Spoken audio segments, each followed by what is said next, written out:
Okay, so welcome to Men's Theology Forum of the Eastern Panhandle.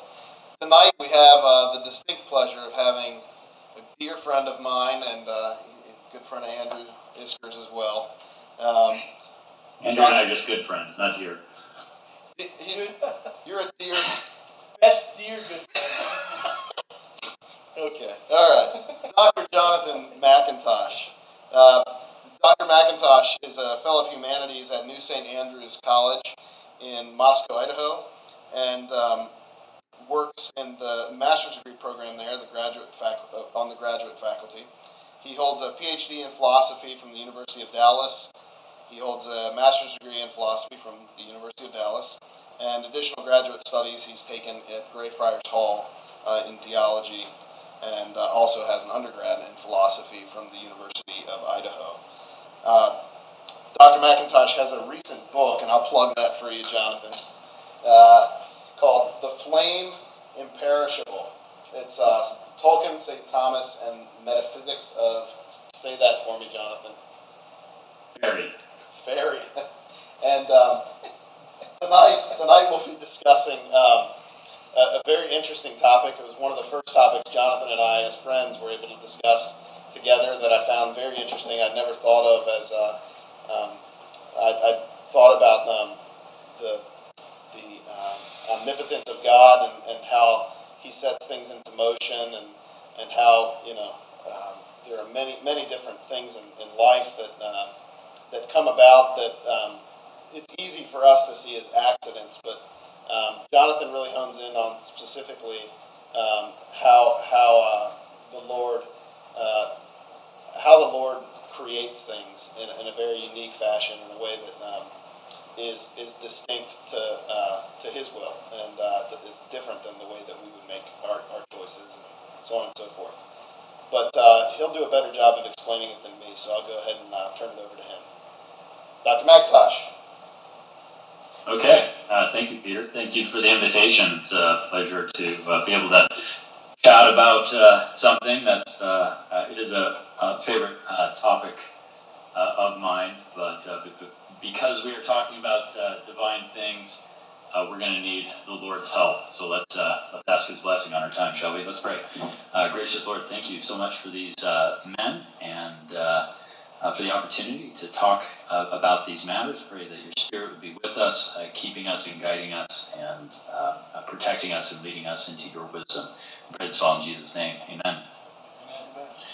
Okay, so the admittedly clickbaity title I gave to this when Peter asked me for a title was, and this was literally, I came up with this while we were texting each other. So, why, if God is omnipotent, He can't create a unicorn? Although by the end, hopefully, you'll see why it's not exactly clickbaity. There is a very serious truth to this statement, and it's hopefully more orthodox than it actually sounds.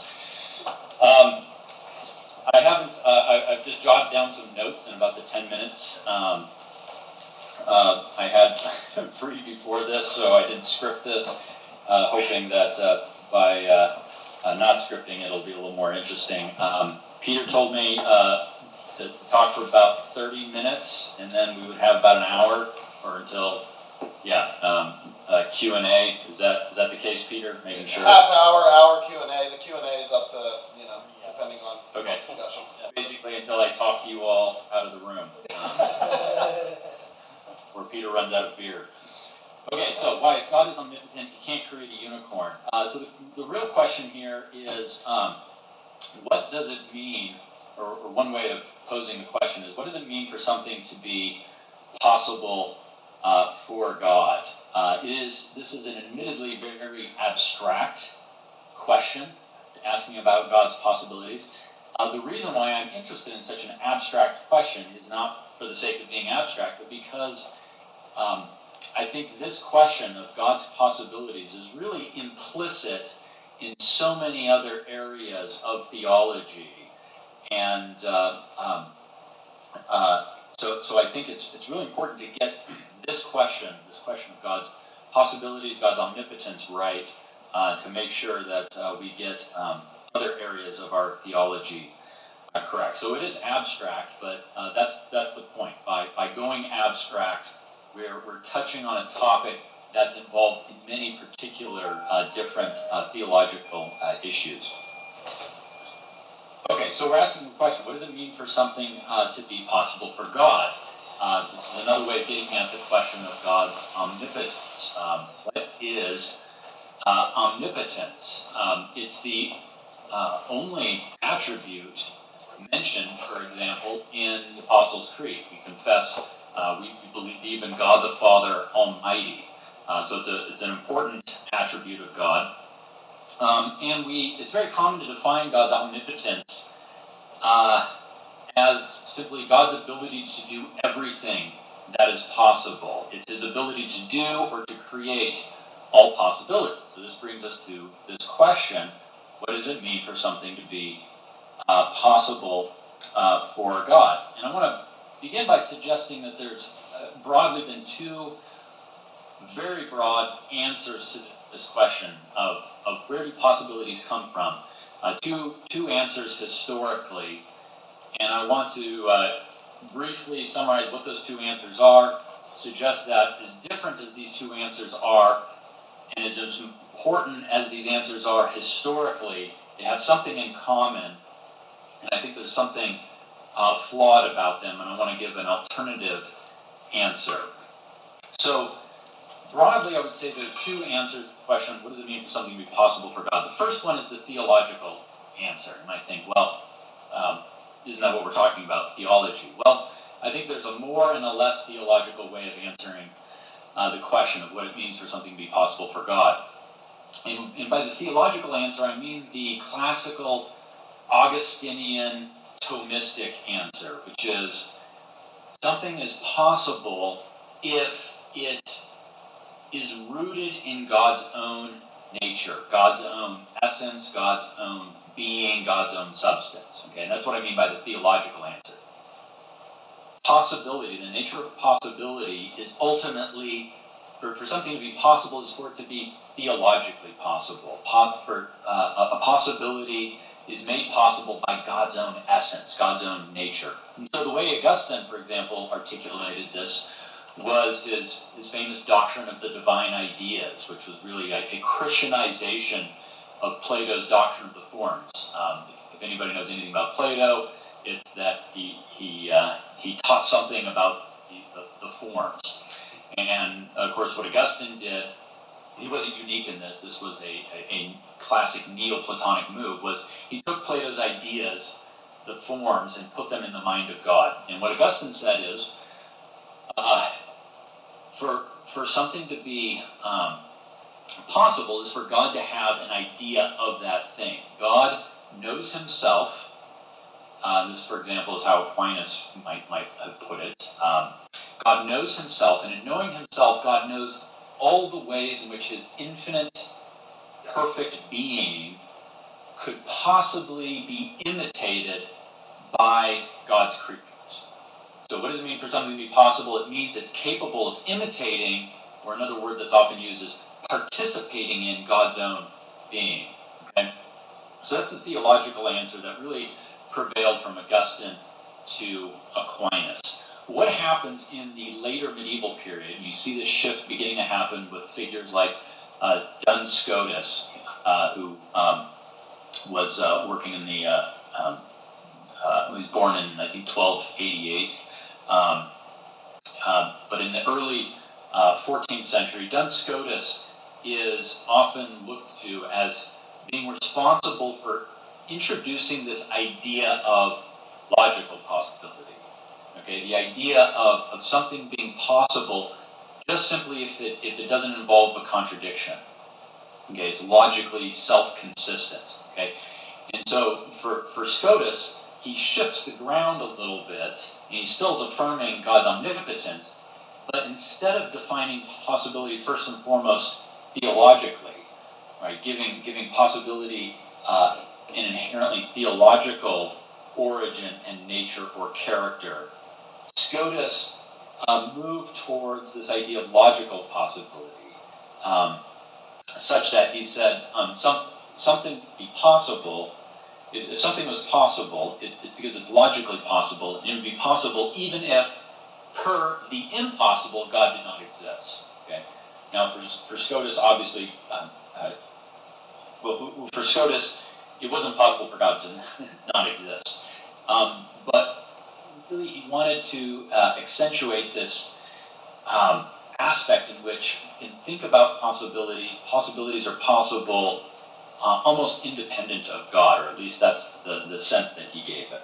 Okay, and so you might say that what Scotus gives us is the first secularized account of possibility, by really, at least epistemologically, divorcing or at least separating, introducing a separation between God and possibility. And this idea of logical possibility then became very influential in subsequent medieval and then early modern thought. Okay? So those are the two main ways, I would say, that possibility is thought of, even by Christians, that we think of possibility as being either rooted in God's nature or as something maybe outside of God's nature, it being theologically possible or logically possible. Now,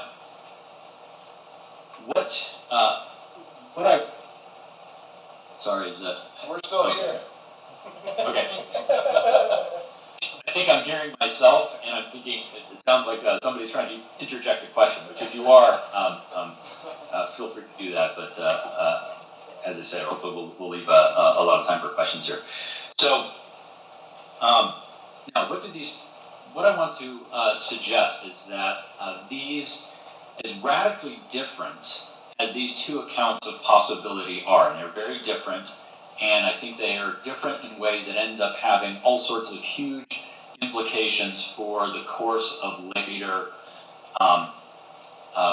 philosophy and theology. As I say, I think Scotus introduces a kind of secularism into how we think about the nature of possibility. But now I actually want to suggest that there's something that Scotus's account and this later logical possibility account has in common with the earlier theological account, and it's something that I think is problematic, and I want to suggest that we think about things differently than this. What they both have in common is whether that you root possibilities in God's own being, or whether you root possibilities as these things, in some sense, external to God, that they're just these brute logical facts or logical possibilities outside of God. Either way, what both positions have in common is they both hold that God's possibilities are things that are prior to and independent, and they exist independent, they're defined independently of what God actually creates. Okay? What they both have in common is this view that God's possibilities, whether inside of God as theological possibilities or outside of God as logical possibilities, they both of these positions hold that God's possibilities are defined for him and exist prior to and independently of what God actually makes. And this common feature is what I call, just for shorthand, theistic possibilism. What is possibilism?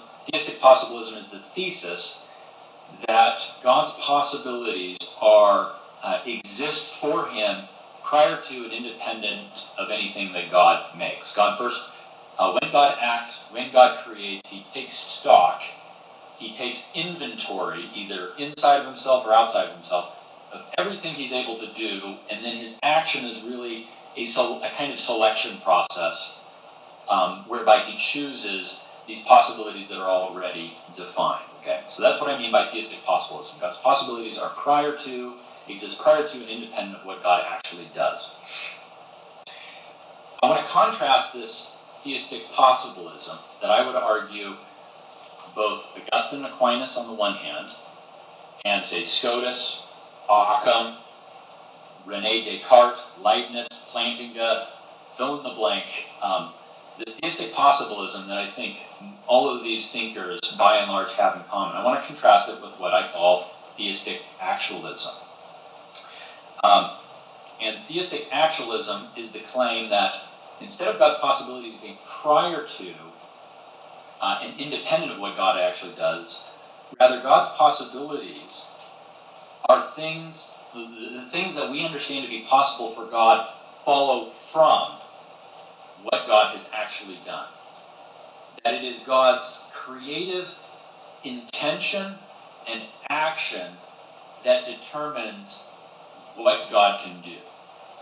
Put differently, instead of thinking of God acting or creating from already existing possibilities, that would be theistic possibilism. Theistic actualism maintains that God is, I would claim, more powerful still. He's more omnipotent than even that.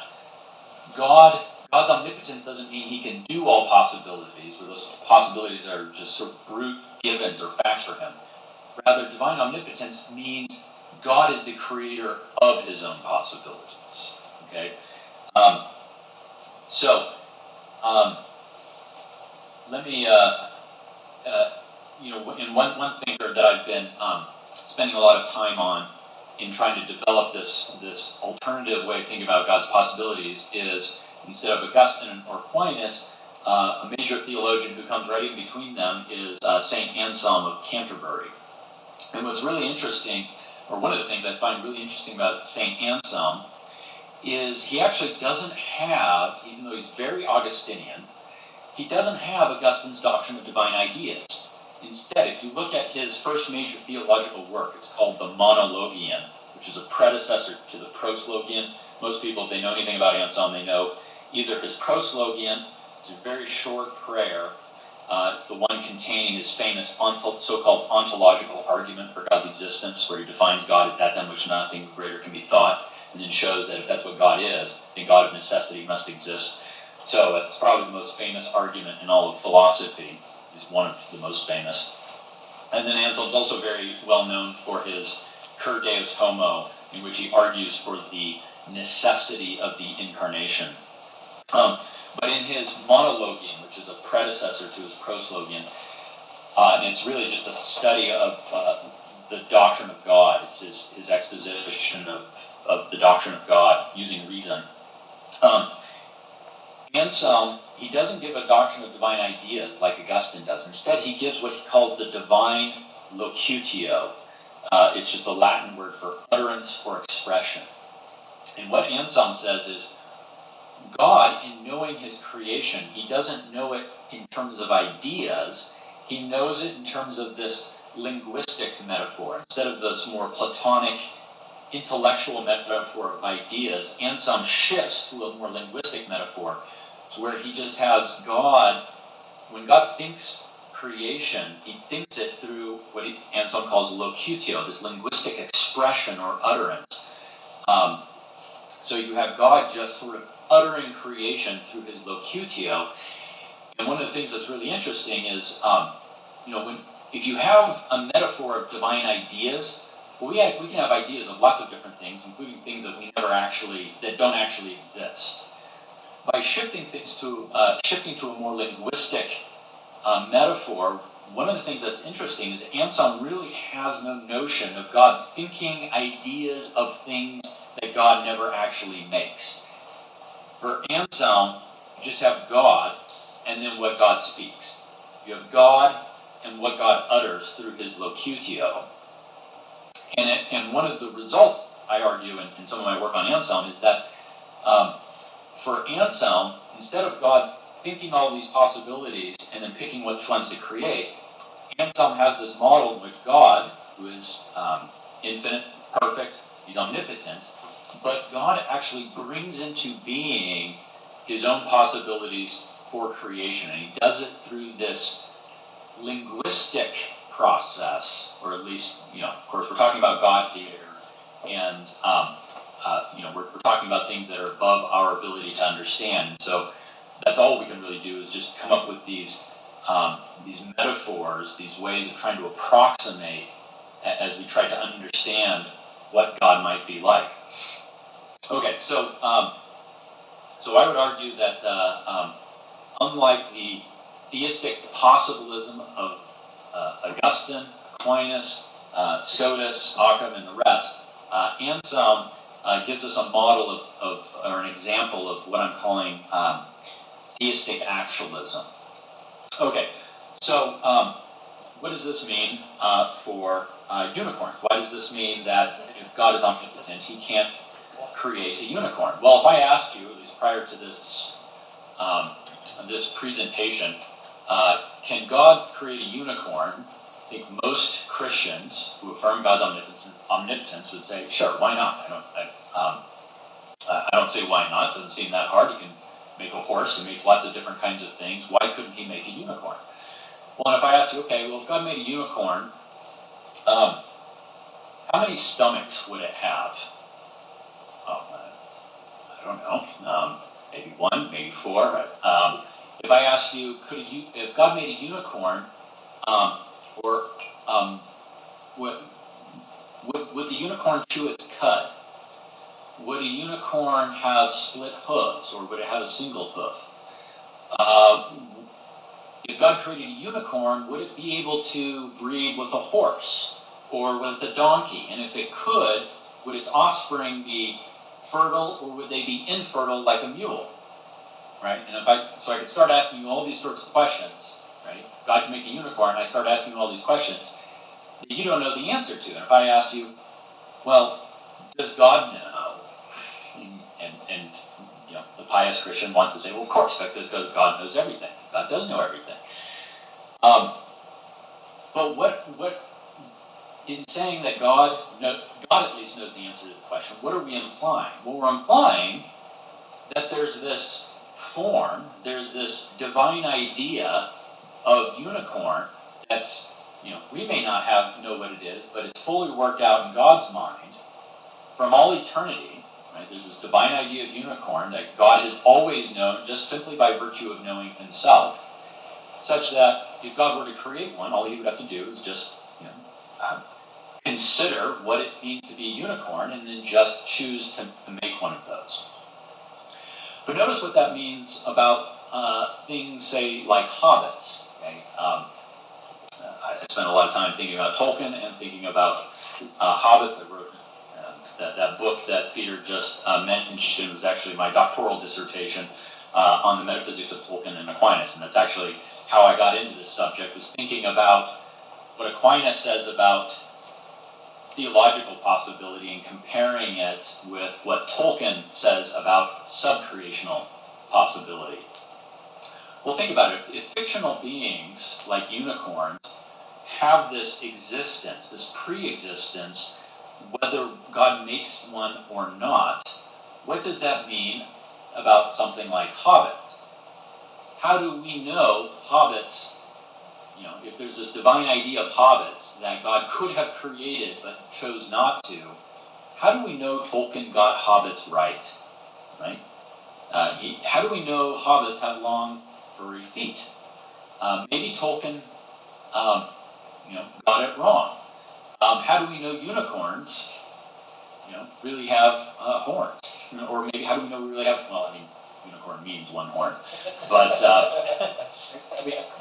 all of these questions start to emerge. And I think they're questions that are generated by this kind of hidden Platonism that's behind theistic possibilism, and the approach that I would suggest that we take, and it's an approach informed by people like Anselm, by people like Tolkien, it would be to say, if God could, if God were to create what we would identify as unicorn, God would have a lot of deciding to do. God would have to decide what a unicorn even was. God would have to decide how many stomachs a unicorn had. He would have to decide whether he wanted a unicorn to be a thing that chewed its cud or not. God would basically not only have to make a unicorn, God would not have to create the instance of a unicorn. God would have to create the very meaning, the very possibility of a unicorn, right? that's to say that for a unicorn to be possible, this is now getting at the question, the title of the forum. For a unicorn to be possible, God would have to create one. He would have to intend. He would have to devise, invent what a unicorn even was. Okay. So this is why. So to get to the question, why if God is omnipotent, He can't create a unicorn? The answer is because until God makes a unicorn, there's no such thing as a unicorn. A unicorn isn't really a thing at all. What we call unicorn is just us taking one thing God actually made, usually a horse or broadly horse-like creature, and adding to it something else that God has made. These things called horns, right? What have we just done? All we've done is taken things God has actually made, rearranged the furniture of creation, and then called it a new possibility. But really, for God to make an actual creature that broadly conformed to what we understand to be a unicorn, God would have a lot of deciding. He would have to decide what He wanted to make a unicorn to be. So, all that to say, until God actually creates a unicorn, there's no such possibility out there of a unicorn as such. Because God, for there to be a possibility of a unicorn, God would have to actually create one. All right. Let's see. Let me a couple more points, and then I'm going to open it up for questions. So let's see. Sorry, I'm running through my notes real quick here. Let me mention what I see as a couple more practical applications of this doctrine. Why should we care? Well, I think as I've thought about this topic, one of the things that's made me appreciate, and I think this is something that Peter was alluding to in his intro of me, is when God created this world, the theistic actualism, one of the things that attracts me about this thesis is, according to the theistic actualism thesis, when God created this world, God wasn't just ordering from a menu, whether that menu is inside of Himself or outside of Himself. God wasn't doing the picking and choosing, right? When he decided to make this world, He wasn't deciding, do I make men and not elves? Do I create human beings but skip the hobbits? Do I make horses but not unicorns or dragons, right? That kind of eeny, meeny, miny, mo approach, if you think about it, really fragments creation. And it's to say that, you look around at creation, you look at something like a horse, if that's just this eternal, if a horse is the result of this eternal idea in the mind of God that's co-eternal with God Himself, then such that, there are possible worlds in which there are men but no horses, possible worlds in which there are horses and no men, possible worlds in which there are neither, and possible worlds in which there are both, you really have fragmented creation such that nothing necessarily goes with anything else. But if God is the creator of His own possibilities, then we don't know, or for all we know, when God created this world, He concreated everything together. When God devised what it meant to be human beings, as a kind of metaphysical sibling to ourselves, God also, invented the possibility that is a horse. So we really go together, much like hobbits and Middle-earth, or elves and Middle-earth in the mind of Tolkien really go together. And so I think one of the consequences of the theistic actualism approach to God's possibilities is it encourages us to see God's creation as much more organic and potentially interconnected than I think our philosophical theology sometimes allows for. And I think it also gives us a model, a picture of God as far more creative and inventive, and you might say even imaginative, than what our theology sometimes allows for, right? You think about it, on the theistic possibilism account, what does creation ex nihilo mean? Well, it means simply that God created the matter ex nihilo. Jonathan, But, for those of us that don't know Latin. Ex nihilo? Yes. From nothing. Sorry. There you go. Yes, creation from nothing. Yeah, thank you. Do stop me if I use the Scholar. word anybody. Go ahead. Keep going. Yeah. So, I think oftentimes when we think about God's creation from nothing, we really would reduce that to God creating the matter of stuff from nothing. So when we look at a horse again, or a tree, or a human being, and we say, yeah, God created that from nothing. If you're Augustinian and you think, from all eternity, God has just been saddled with this divine idea of horse or man or tree, then what it means for God to create ex nihilo is he's just creating the particular instance of it. But God hasn't really created man as such. He hasn't created the possibility of what it means to be man, or what it means to be a tree, or what it means to be a horse. But on the theistic actualist account, you have God who knows himself, and he knows himself exhaustively. In fact, he is identical with his knowledge of himself, and God is infinite. And so I'm not suggesting at all, to anticipate some questions later on, I'm not suggesting at all that creation represents any kind of change in God or any kind of learning on the part of God. Not at all, because until God, there's nothing for God to learn.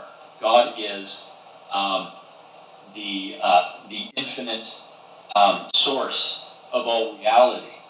But what I'm suggesting is that God, in knowing himself, in determining to create the world, not only decides that he's going to create, but he's also deciding the what of his creation. So that just as if God was going to create a unicorn, he'd have to decide what he wanted a unicorn to be. I submit that that's what happened when God decided to create horses in the first place. He had to decide what he wanted a horse to be. And that a horse has no meaning, has no possibility aside from God's creative intention, God's creative purpose of making this world with the things in it. So, again, back to some of the more practical, or at least concrete applications. I think theistic actualism challenges us to see God as more inventive, more creative, as they say, more imaginative than just thinking of him as this divine mind, a mind packed out with ideas over which he has no real creative control. They're just co-eternal with himself. So it encourages us to think of God as more inventive, more creative, and because creation is the product of the divine imagination, the divine art, it invites us to see creation as really, different parts of creation as really co-belonging with each other in a way that maybe our theology doesn't always do justice to. Okay, I could go on and on and on, but I think I've given you the gist of the thesis, and now I want to hear from you all. What do y'all think? Jonathan, should we take like a 2 or 3 minute break, let the guys get a beer, use the restroom real quick if they need to, and then circle back on questions? That would be fine if they need it, yeah. Yeah, let's do that.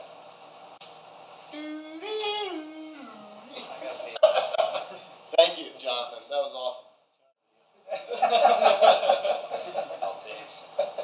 Okay, we're going to continue on here with Men's Theology Forum. Welcoming back here for Q&A, Dr. Jonathan McIntosh. I'm sure that I see a couple notepads out, so looks like we got some questions. Should be fun. All right. Lucas, would you like to begin? Your question. Yeah, I guess my notepad. Yeah, so you mentioned language.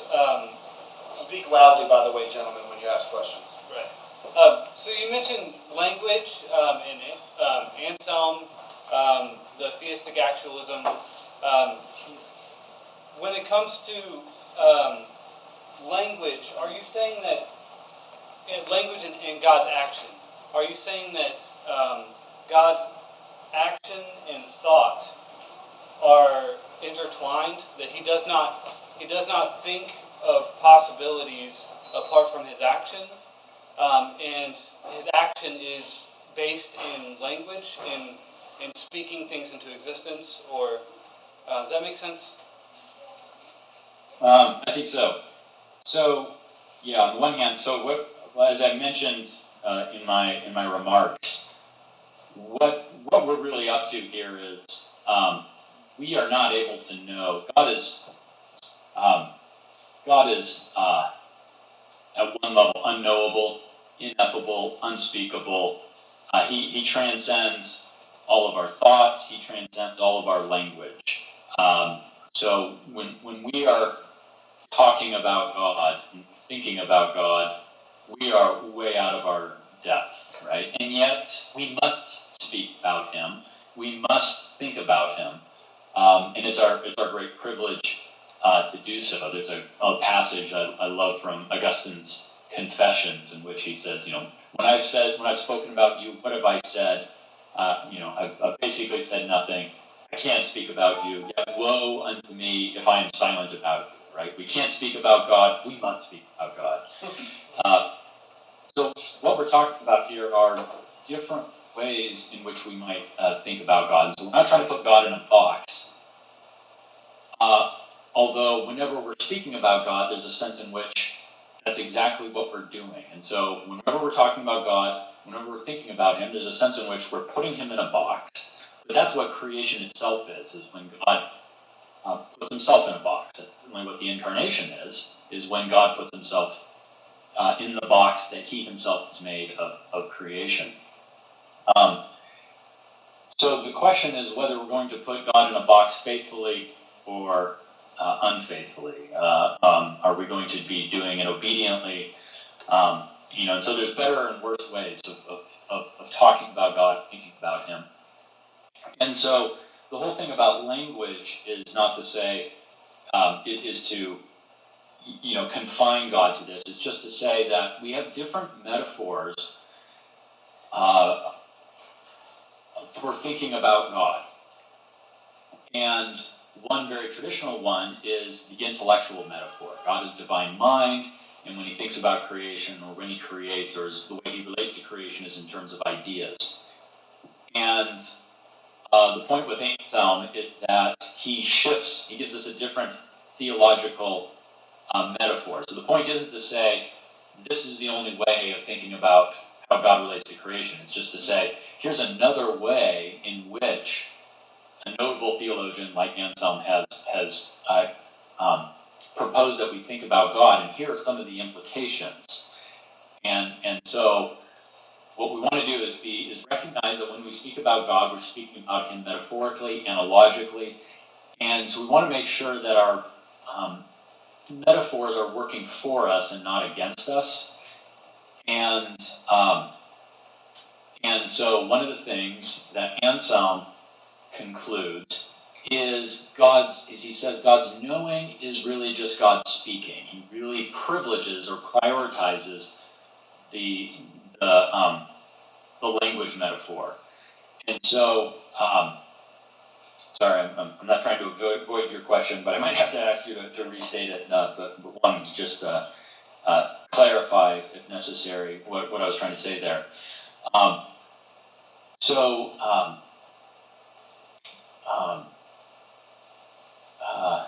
What I'm trying to remember, sorry, it's been a while since I've actually looked at the passage. One of the things Anselm says, for example, is that what God thinks, what God knows, is identical with what God speaks. And what that implies is God's knowledge with respect to creation is identical to what God actually creates at some level. So you're not talking about, you're not talking about His you're not talking about his. I guess the way of putting it is his infinite knowledge as opposed to his creational knowledge. Is that what you're trying to say? Like, it's not all of his knowledge is made manifest in creation. Um, Right. It's that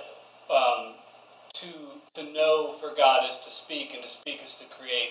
And so what we can see of God's knowledge is in. Is that what you're saying? What Like, he's spoken? yeah, I guess what I'm thinking is I can think of a lot of things that aren't in creation, but that doesn't make me more creative than God. Right. Obviously, it's not a creation; it's something. Can you think of anything that's not in creation that hasn't been drawn from creation? Right, and that's the ontological argument, right? Like part of it.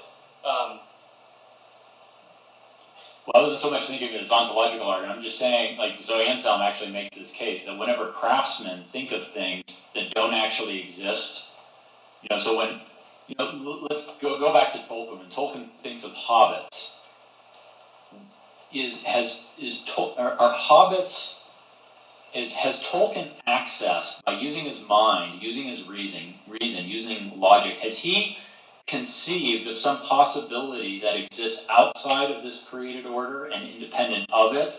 I think that would be the theistic possibilist approach. Good point. Whereas the theistic actualist approach would say, you are never able to think of anything outside, and that isn't always borrowing from something that God actually made, God actually did. All of our thinking is radically rooted in creation.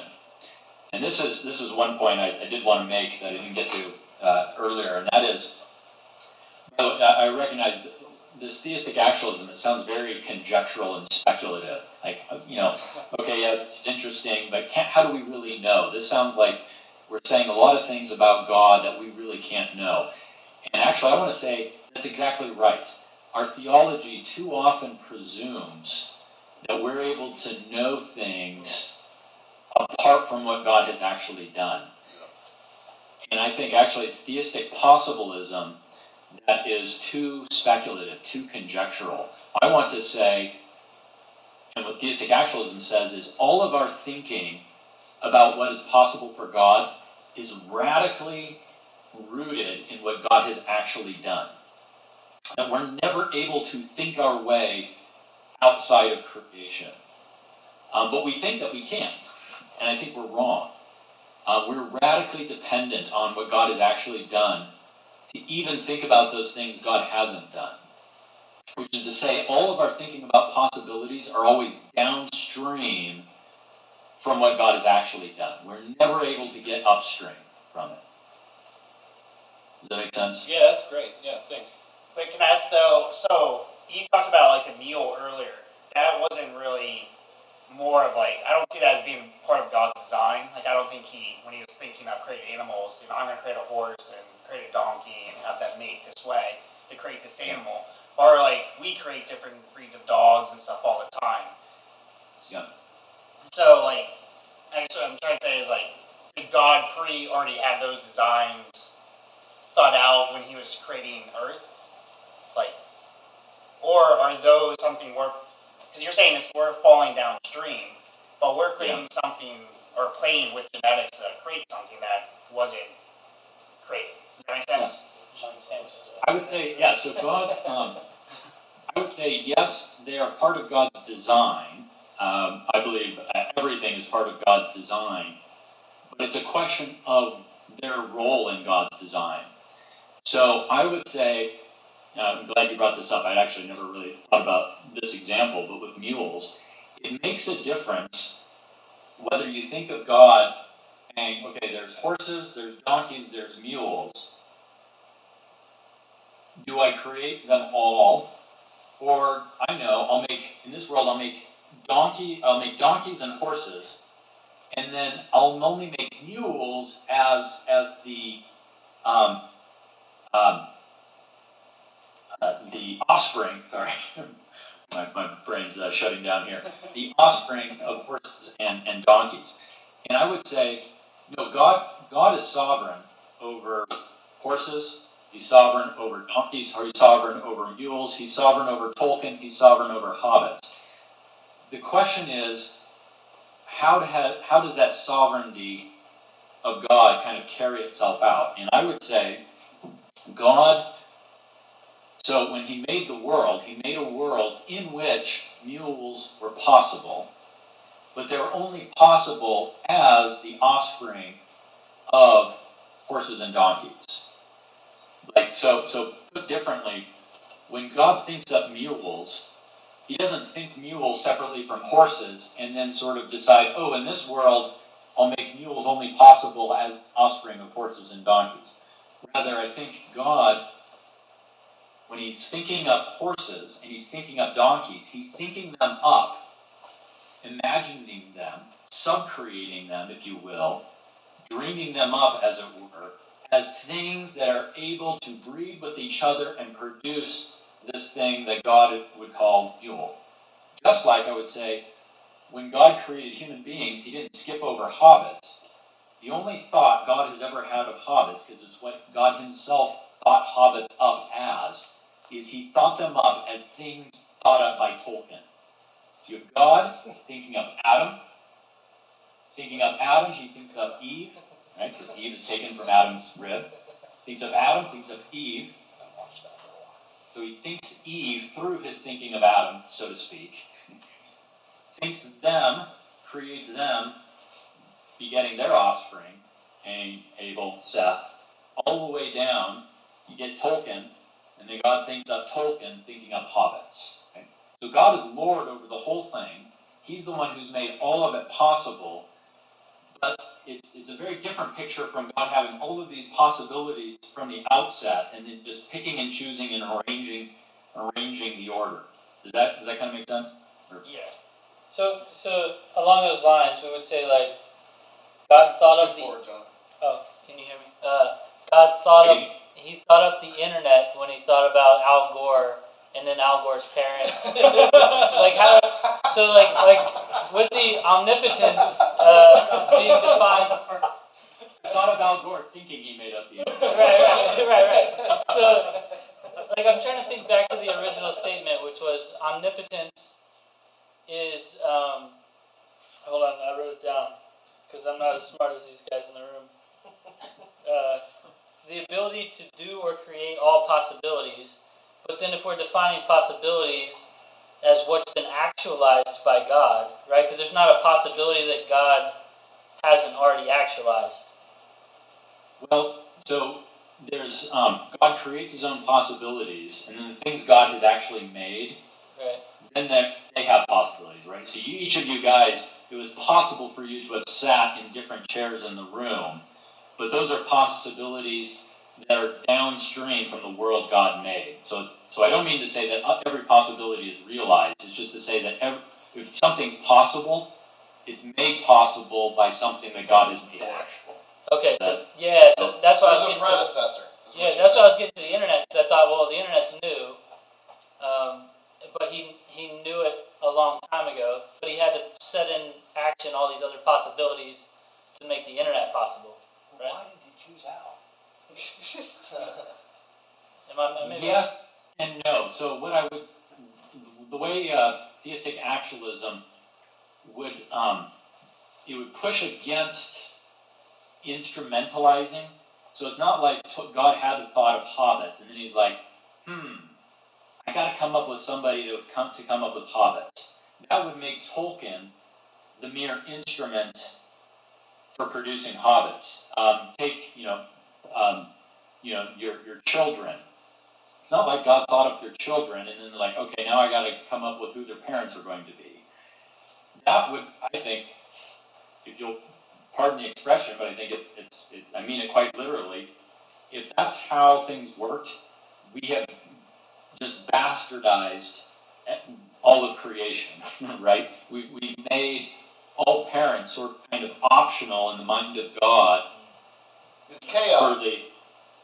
What's that? It's chaotic. Well, he doesn't reverse engineer. Yeah.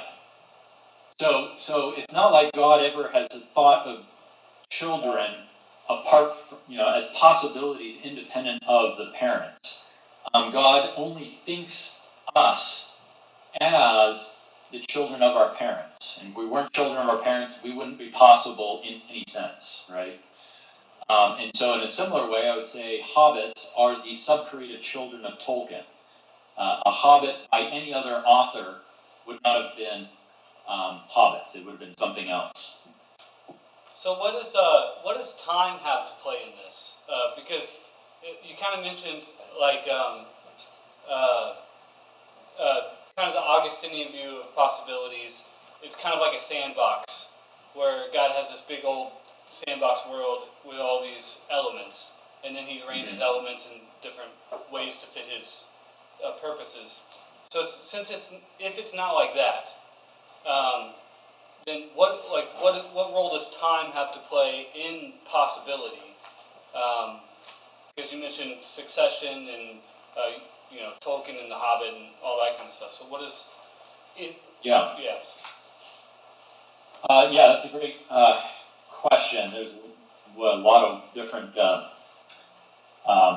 rabbit trails we could go on down there. I would say at least one point I would make is that whatever's possible at a given moment of time is inherently rooted in everything that came before, such that it's not like at any given moment, well, it's logically possible that God could just like sort of implement an entirely different world or completely change the rules, that whatever's possible in the next moment by God's own design, right? God never bumps up against any limits that aren't of His own creation, right?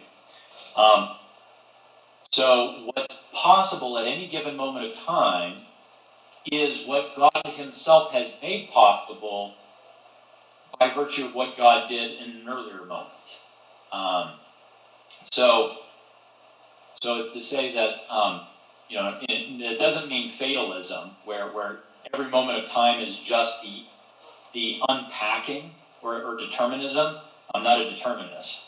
I do believe God sovereignly decrees all things, but He decrees that there's real novelty in time, such that when I make a decision, if it's a free decision, it's really free. Now, I think God ordains it, but He ordains it as free. Now, that's another topic that we could spend time on. Next month. Next month, Jonathan. Next month. You're on. And what I'm saying here is just classic Augustinian Thomistic, Calvinism, the whole tradition. So I think time is really important. Going back to these sort of practical applications, I think time is a creation of God, and it's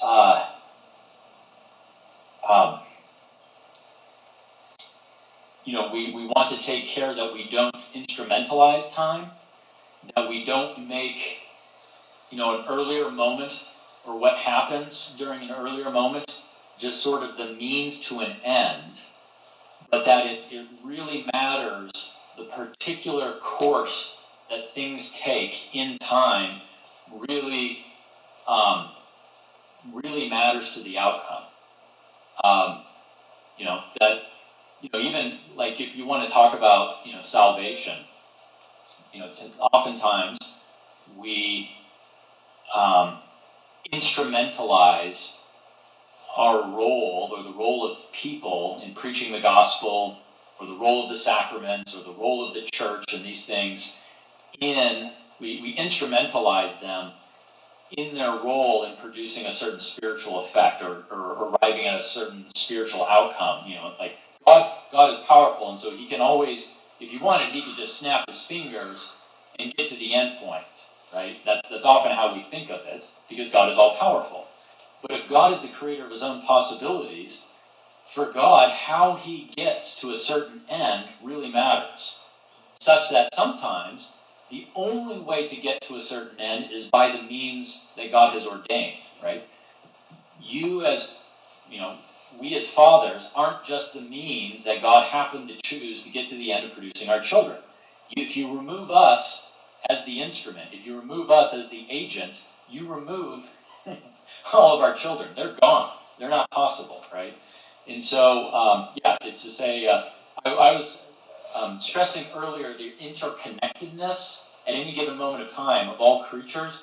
I think basically what you're, Luke, what you're asking is the interconnectedness of one moment of time with another. So I'm not answering your question very systematically, but the answer is time really matters.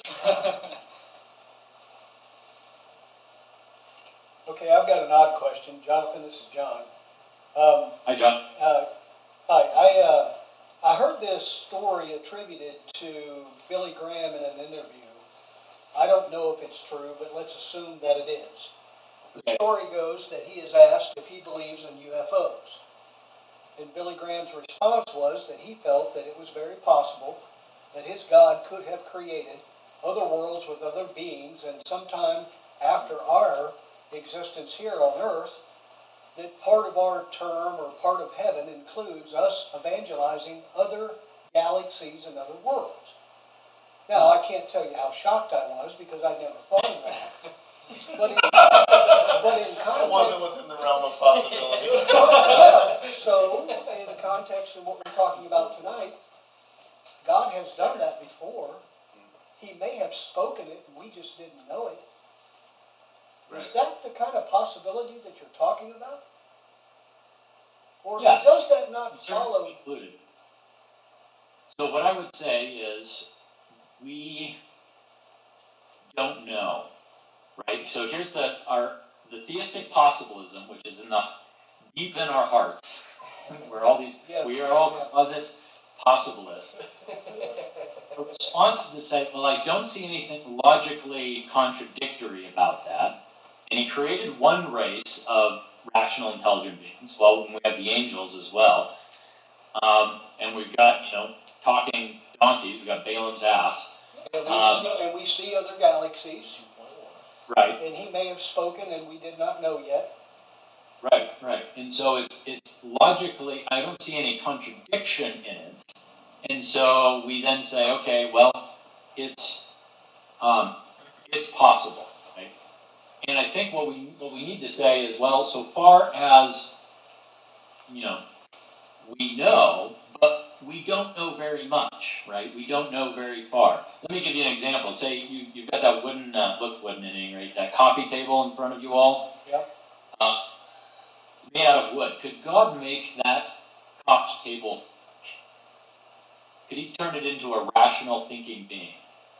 Well, the possibilist, or one approach would be, again, this is how like William of Ockham would answer, well, I don't see a logical contradiction, and therefore it's possible for God. Now, whether it's something likely for God to do, maybe not, but I don't see a contradiction. But here's the problem.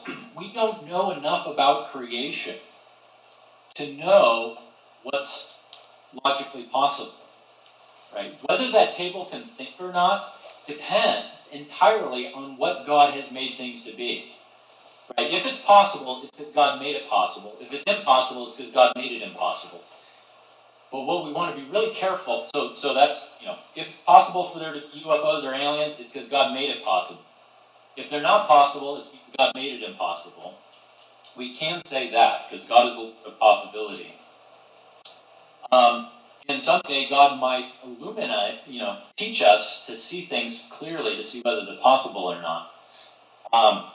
But we might not know, right? We might, at some point, God might so explain the game that he's made, the game that is creation, and realize that the idea of there being other players than ourselves would so radically alter the game as he has himself imagined it, that we're actually contradicting the game, that we've actually introduced a radical violation into the very fabric of creation. Now, it doesn't seem that way, but we have to be very wary. This is where again, you can see where I see theistic actualism as being the more modest, the more theologically modest. We have to be really careful about what seems or doesn't seem to be the case for us. And so we want to just take care that we really anchor all of our thinking in the Bible and what God has actually revealed about himself in Scripture, but also remember that creation itself is part of God's revelation. Creation itself is a kind of metaphysical Bible, and so we really want to anchor our thinking in Scripture, in special revelation, and in general revelation. So really, theistic actualism is a kind of biblicist position. It's wanting to root our thinking not just in the Bible, but in the metaphysical Bible that is creation. How's that for claiming the moral high ground? Well, I'm still not sure if you think it's possible whether or not you might evangelize other terrestrial galaxies. You said that's possible, depending on whether or not God. Oh, we're going to colonize them. So that's too far for you, right? Well, we've got a couple. We've got whether there are other, extraterrestrial beings, and then whether they would even need the gospel. It's like, yeah. I mean, Yeah. Now we're getting into Lewis's space trip. That's what I thought that was it, but we've never been to space. it's kind of hard to stay within the boundaries of it. I mean, it really is. It really is. If they're unclean animals, you can do it. I don't think that helped at all. I'm sorry. I didn't. No, this is good. This is Good blast. stuff. This is helping me understand things. Jared, you got any questions? No?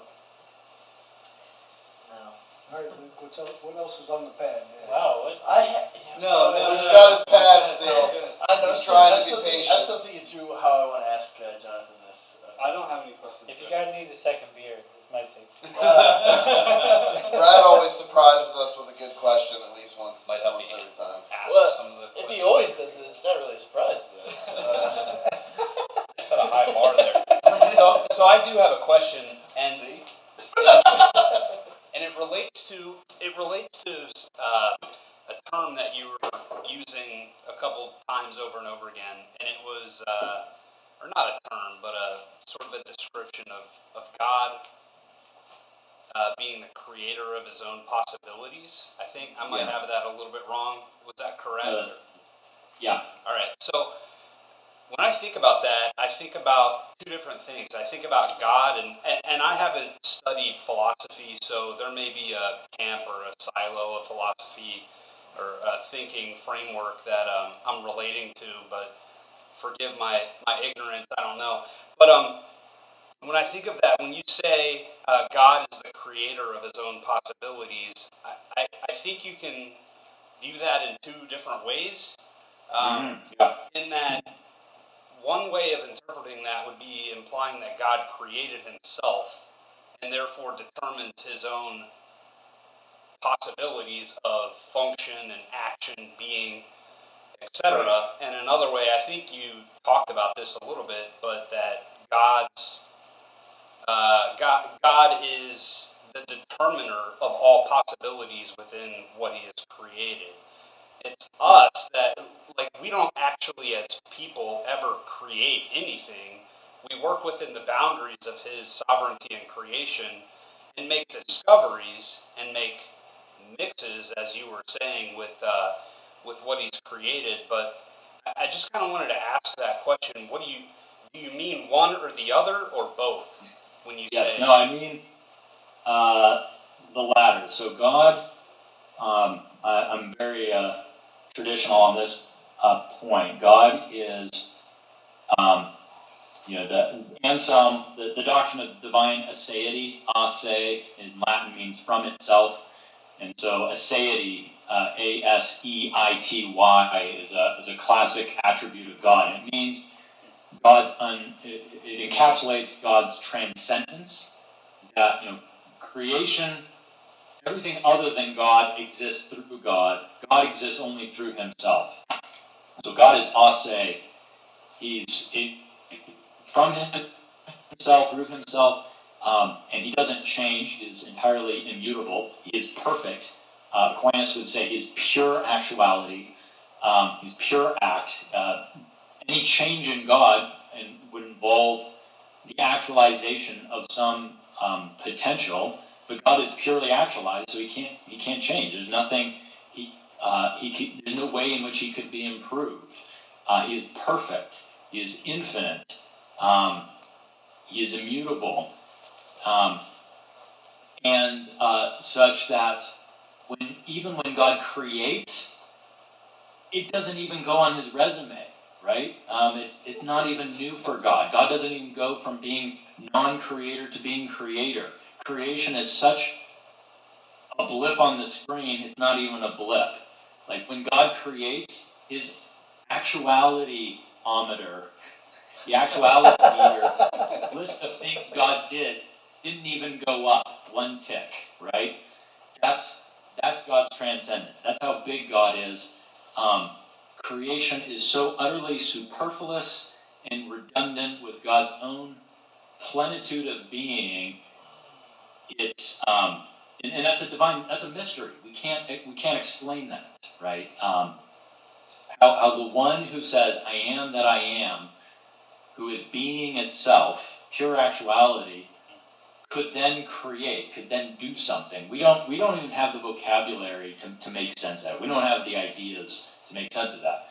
So when I say that God creates his own possibilities, I in no way mean that when God creates, he's in any way affected any or initiated any kind of transformation or change in himself.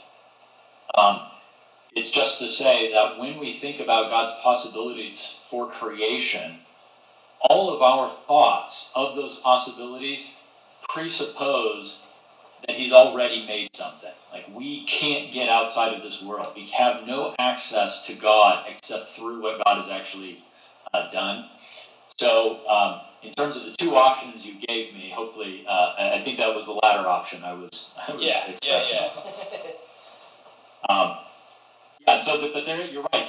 There is a bad way of understanding this, or certainly what I would articulate as a bad way. And I think, there's a doctrine of, and many of you are maybe familiar with it, of, the openness of God, open theism, where God is ignorant of the future and sort of learning it as he goes. And that, there might be a way of describing that as God creating his own possibilities, and that's definitely not ideal. Yeah, thank you. So one other, I'm sorry to monopolize two questions in a row, but I think I've heard some of the concepts of what you had mentioned expressed a little bit more in a simply in that, like, this idea of operating within the realms of reality that God has created. And one, I don't know what you would call this, but one example would be the ability or lack of ability for an immovable object to exist in the same sphere as an unstoppable force. Right. So with that, you can't throw out, I don't even know how to ask this question, but I guess it would be more of a matter of can God,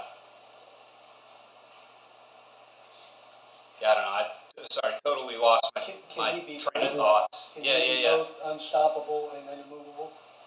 Is that what No, I guess more so, I guess that would be a paradox. Is there an unstoppable force, which would be God, but the immovable object. So yeah, I guess one or the other. Some people, I think this relates back to one of the thinking concepts that you were talking about before, that some people would answer that question of neither could exist, one could exist but not the other, or both could exist just not in the same reality. God would have to create a different reality, etc. And talking to some of my friends that aren't Christians, and they're thinking about quantum theories and different realities and parallel dimensions and things like that. you know, computer simulation. he's an engineer. Living in a computer simulation kind of thing. yeah, Just spinning off these infinite possibilities, and we're Yeah. only existing in one, shard of that infinite number of possibilities, etc. But it sounds like that's anti-Christian thinking as well as anti. It's not actual possible. Yeah, it's not possible Yeah. for that to be. So yeah, we gotta get back to understanding that whatever's possible is possible because God made it possible. It's a feature of God's creation. And so if it's possible, it's because He built it into creation. He baked it into the cake. And if it's not possible, it's because He didn't bake it into the cake. But it's not like this is one cake of all many cakes, and Right, He could have made right, a right. different cake and it was possible. There aren't any other cakes. Like, for instance, it's not possible for me not to be here talking with you right now. Because I am here talking with you right now. It's not, John, let me give you another example. It's not possible that somebody could have been a better tenant for a landlord than the Anselmos for the Macintosh one. Yeah.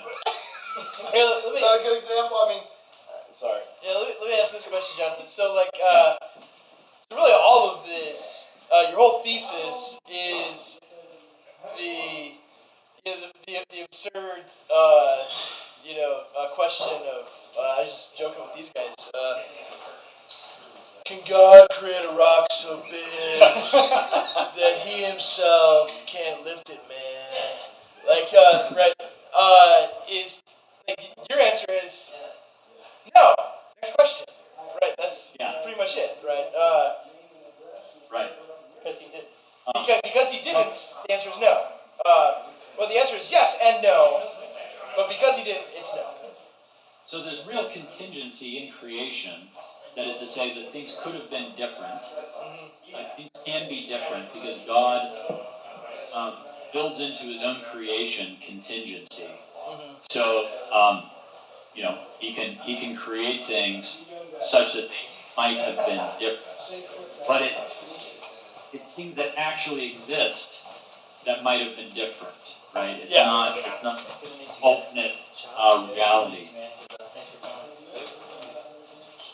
Take it off, you guys. Yeah, we have to get back into work tonight. Yeah. Okay. But thank you very much. It was very informative and interesting. Let's have a couple guys that need to go. No problem. Yeah. So I mean, that's the thing. Like, or even like counterfactual history, that kind of thing. Those things are possible in the sense that there's contingency within the creation. I mean, we're talking about existing things, the created order that God has made, and all of it is interconnected. You can't have part of it without the whole thing. Right. So here's the alternative history is an interesting one. So the U.S. might have lost World War II, and that was a real possibility. Like Man in the High Castle. Yeah. Like, you watch that? That show. Yeah. But there's no what would have happened had we lost the war, right? Yeah. Because at every given stage, there's new possibilities. Yeah. Right? Yeah. At each point. Yeah. Exactly. Yeah. So we often think, okay, so things could have been different, but it doesn't mean there's an alternate world that would have just been actualized had they been different. Because had God ordained that the U.S. lost World War II, then just like with the unicorn, God would have, if He wanted to make a unicorn, He had to decide what He wanted to be. If God wanted the U.S. to have lost the war, then He would have to decide what story He wanted to flow from it. But it's not like there's this kind of dashed line of history that didn't get filled in because God didn't choose that route. Yeah, it's not like there's trillions upon trillions of worlds where or it's there was the show like Sliders. Do you ever remember it? Like, that was a show in the '90s. My dad liked sci-fi, and we had to watch it. But they went to different worlds where that were alternate realities. Like, one little thing changes and bam, and now the U.S. loses World War II, or now there's a world where there's still dinosaurs, or whatever, all sorts of things like that. And they're jumping from one to the other, and that's not a thing. There aren't trillions upon trillions of worlds that God's picking from, or even in the mind of God, there isn't trillions of things. Yeah, so far as we know, there aren't. So the way I like to put it is, could God have created worlds other than this one? Yes. Mm-hmm. That doesn't mean that there are worlds other than this one, or other possible worlds, right? Or could God have done things differently? Yes. That doesn't mean there's a whole different set. If God were to do things differently, He would then have to decide. You'd have to create what those were. But we're accustomed to make this flip. If there's other things God might have done, or if God might have done things differently, which is a claim about God, we turn it into a claim about things, which is, I think, a fallacy. So are you? Last question. Okay. Go ahead. Sorry. Okay. So are you? Yeah, I guess out of respect for his time. After I pay his bills, man. Yeah. This guy wants to go home and drink a beer. Yeah. It's almost dinner time. It's beer time. This guy has not had a beer yet all day. So Been teaching students all day. Go So ahead. I guess. God didn't want him to have a beer. Yeah. Yes. So I guess that leads into my question. Is this the best of all possible worlds, or is this the only possible world? Yeah, It's a pretty good possible. It's the only. Is that what you're saying? Is that the difference that you're trying to say? Like, this is the only possible world, that therefore it is the best, or? Yeah, it's the only possible world. And if God had created a different world, that one would have been pretty good too. Tolkien, in his short story Leaf by Niggle, there's a great phrase in it that I love to quote. Niggle says, "Things might have been different, but they couldn't have been better." Right? And so I think, and this is something I find that I disagree with some of my colleagues and friends on. Was it possible for Adam not to have sinned? Absolutely. I can't conceive of the world being such that Adam could not have. It was possible for Adam not to have sinned, and had Adam not sinned, that would have been a great story. Right? God told Adam, "Don't sin, don't eat of that fruit." And had Adam not done that, had God written that story instead of this one, that would have been a great story. Now, what that story would have been like, can't say. But I tend to push back on, we tend to say, well, since this is the story God told, it's the only one which He could have told. No, I don't think that follows. At any given point, God could have told a story where, the U.S. lost the war. He could have told lots of different stories. He didn't, and so the stories aren't there.